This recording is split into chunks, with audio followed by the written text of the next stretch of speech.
Je ne me sens pas dans le même camp que M. Larcher. Pardon de vous le dire, j'ai toujours été dans le camp de Bensoussan.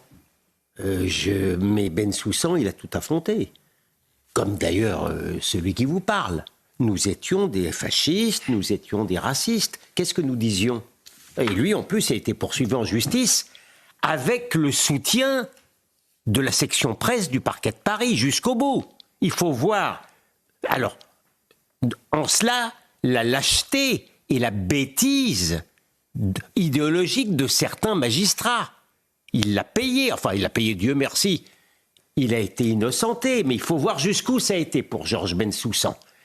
Mais qu'est-ce que nous disions?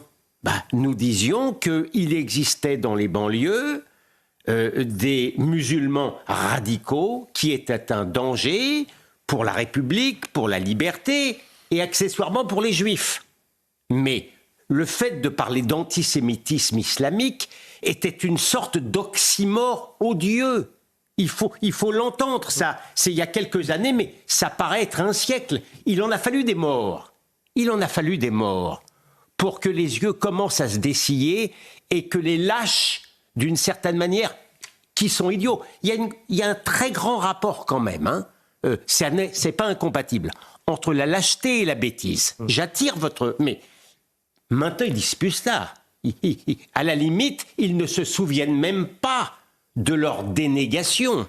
Parce que le lâche est amnésique pour le même prix. Quand je dis lâche, pardon, ça a été l'extrême gauche médiatique en majesté qui, par capillarité, a fait peur à tout le monde. Parce que, comme Georges Bensoussan l'a dit, vous risquiez la mort sociale. Lui, il a risqué la condamnation en plus, mais vous risquez la mort sociale. Et dans la mort sociale, il n'y a pas que de perdre.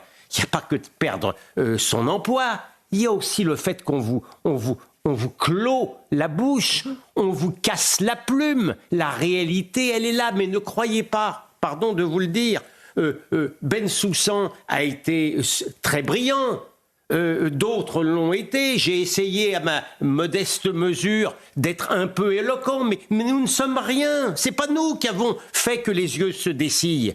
C'est la triste réalité des morts, les uns après les autres. Les juifs massacrés et également les professeurs massacrés et la cohorte des innocents qui à Nice, qui ailleurs ont été massacrés. C'est ça qui a commencé à ouvrir. Mais les yeux ne sont pas encore ouverts. Comment se fait-il qu'encore aujourd'hui, après le massacre d'un professeur, encore aujourd'hui, on ne voit pas l'évidence, à savoir que c'est l'immigration massive et invasive qui arme les gens. La réalité, elle est là. Le nombre. Rien, mais encore maintenant.